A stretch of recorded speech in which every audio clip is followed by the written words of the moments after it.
When the silence of the night sky over Kashmir was broken on April 29, 2025, it wasn't by a sonic boom or a missile strike. It was broken by something far more historic and far more consequential. It was broken by a signal, the unmistakable electronic signature of an engagement that would redefine not only the military balance of South Asia, but the global perception of technological supremacy in the skies. On that night, under the cloak of darkness and the weight of decades of hostility, the air forces of India and Pakistan faced off in what would become the first known direct engagement between India's French-made Dassault Rafales and Pakistan's Chinese-built J-10CPs. And for the first time in the history of modern warfare, a Chinese-manufactured PL-15 air-to-air missile, long theorized, feared, and analyzed, was fired in active combat, not in a training range or a closed simulation, but in the real sky against a real Western adversary. The symbolic weight of that moment cannot be overstated. For years, Western defense analysts speculated about the PL-15. With its range exceeding 200 kilometers, active electronically scanned array AESA radar guidance, and two-way data link, the missile represented the cutting edge of Chinese aerospace engineering. But until that night, it had never been used in live combat. That moment, when a Pakistani J-10CP pilot locked onto an Indian Rafale and launched a PL-15, marked the beginning of something unprecedented. The first ever use of Chinese next-generation missile technology in a peer-to-peer engagement. Not against insurgents or outdated aircraft, but against one of the most sophisticated Western fighters in operation. The PL-15 was no longer a rumor, no longer a theoretical threat on PowerPoint slides. It was now a weapon of war, and yet the world almost missed it. There was no bombastic announcement, no press conference, no smoking wreckage on the ground. What unfolded was a quiet but powerful shift, a stealthy chess move in the sky, where strategy, software, and split-second decisions changed the future of air power.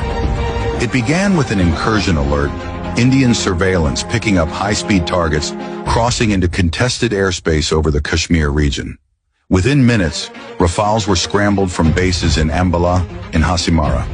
These aircraft, gleaming symbols of Western aeronautical dominance, were equipped with the Spectra electronic warfare suite, Thales RBE-2 ASA radar, and the Meteor missile, until now considered the most lethal long-range air-to-air weapon in the region. The Indian pilots flew with confidence, experience, and perhaps an expectation of overwhelming superiority. But they weren't alone in the sky. Awaiting them on the Pakistani side were multiple J-10CPs, the most advanced frontline fighters in Pakistan's inventory.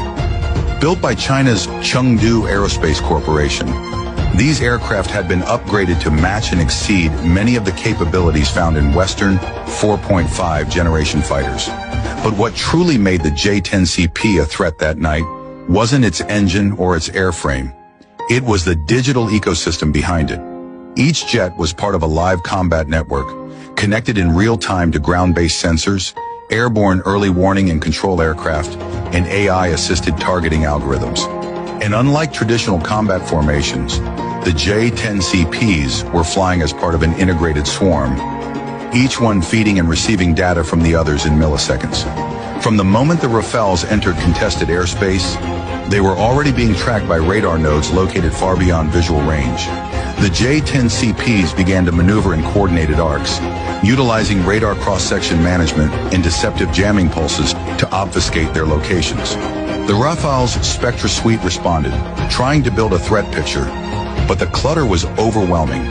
Radar reflections bounced from false echoes. Infrared signatures faded and reappeared. Targets split and remerged. It was electronic ghosting at an unprecedented level.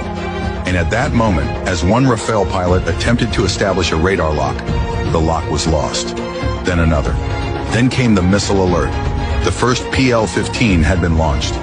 That moment, a digital lock from beyond 150 kilometers, a launch command passed through an AI-vetted fire control system, and a sleek, ramjet-powered Chinese missile streaking through the upper atmosphere toward a French-built aircraft signified the crumbling of a long-standing assumption.